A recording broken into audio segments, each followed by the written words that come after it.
2014-19లో రైతు సోదరులు 29 గ్రామాల్లో ల్యాండ్ పూలింగ్ ఇవ్వడం జరిగింది.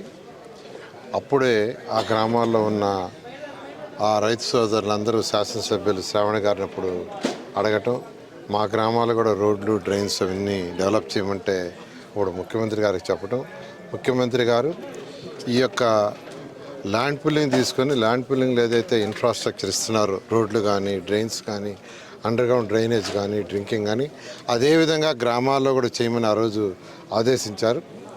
అయితే 2019లో ప్రభుత్వం మారటం, గత ప్రభుత్వం 5 సంవత్సరాలు దాన్ని వదిలేసింది. అయితే ఈ ప్రభుత్వం వచ్చిన తర్వాత ఇప్పుడు అమరావతిలో క్యాపిటల్ సిటీలో 320 కిలోమీటర్ల ట్రంక్ రోడ్స్, 1500 కిలోమీటర్లు లేఅవుట్స్ రోడ్స్ వర్క్స్ ఎంతో వేగవంతంగా స్టార్ట్ అయినాయి. వాటన్నిటి కూడా లెవెల్స్ ఫైనలైజ్ చేశారు. ఇన్ని రోజులు యాక్చువల్గా విలేజ్ల్లో ఎందుకు స్టార్ట్ చేయలేదంటే ఒకటే శాసనసభ్యులు చెప్పారు చేసేది పర్ఫెక్ట్గా చేస్తాను సార్, తొందరపడి ఎట్టంటే వద్దంటే, సరే అవన్నీ లెవెల్స్ అయిన తర్వాత దీన్ని ఎందుకంటే ఒకవేళ అది హైట్లో ఉండి విలేజ్లో కానీ డౌన్లో రోడ్లో ఉంటే నీళ్ళని లోపలికి వస్తాయి విలేజ్లోకి. అవన్నీ లెవెల్స్ పైన అయినాయి కాబట్టి ఇప్పుడు విలేజ్లో 29 గ్రామాల్లో ఇన్ఫ్రాస్ట్రక్చర్ పూర్తి చేయడానికి దాదాపు 900 కోట్లతో ఎస్టిమేషన్ వేశారు. దానికి సంబంధించిన డిపిఆర్ డిజైన్లు మొత్తం ఇస్తే శాసనసభ్యులు శ్రావణ గారికి ఇవ్వడం జరిగింది. వారు కొన్ని చూసి సజెషన్లు కూడా చేశారు. అయినప్పటికీ మళ్ళా గ్రామాల్లో విజిట్ చేసి వాళ్ళు ఏదైనా సజెషన్స్ ఇస్తే అవి కూడా తీసుకొని మార్పులు చేర్పులు చేస్తామనే ఉద్దేశంతో ఈరోజు ఐనూరులో మీటింగ్ పెట్టాం. ఏదైతే డిజైన్ చేసాం ఆ డిజైన్లు ఎవరు కూడా యాక్చువల్గా అబ్జెక్షన్ ఏం పెట్టలేదు. అవన్నీ చేయమన్నారు, పర్ఫెక్ట్గా చేయమని వాళ్ళు రిక్వెస్ట్ చేశారు. ఇవన్నీ కూడా వర్షాకాలం సీజన్ వచ్చే లోపల 6 నెలల లోపల పూర్తి చేస్తామని చెప్పాం. దాంతో మరికొన్ని రిప్రజెంటేషన్ని శాసనసభ్యులకు వాళ్ళు ఇవ్వటం జరిగింది.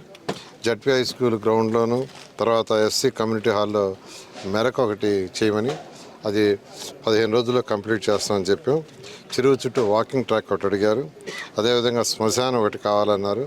ఒక కళ్యాణ మండపం కూడా దాన్ని కూడా కంప్లీట్ చేస్తామని చెప్పి ఈ విధంగా అనేక సమస్యలు అంటే ఊరికి సంబంధించినవి చెప్పారు. వాటిలన్నిటి కూడా చేస్తామని యాక్చువల్గా చెప్పడం జరిగింది. ఇవన్నీ కూడా వీలైన తొందరలో కంప్లీట్ చేయడం జరుగుతుంది.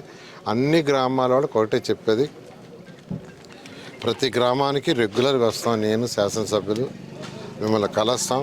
ఏదైతే చట్ట ప్రకారం రూల్స్ ప్రకారం మనం చేసామో అవన్నీ ఖచ్చితంగా చేస్తాం. ఏదైతే అలా 2014-19లో మాట ఇచ్చామో 100% చేస్తూ, అదేవిధంగా విలేజ్ల్లో ఇలా మెరక్ కావచ్చు, కళ్యాణ మండపాలు కావచ్చు, ఇటువంటివి వాటి కూడా పూర్తి చేస్తామని మరొకసారి అందరికీ తెలియజేస్తూ 29 గ్రామాలకు మేము ఇద్దరు తొందరలో విజిట్ చేస్తాం తెలియజేస్తాం.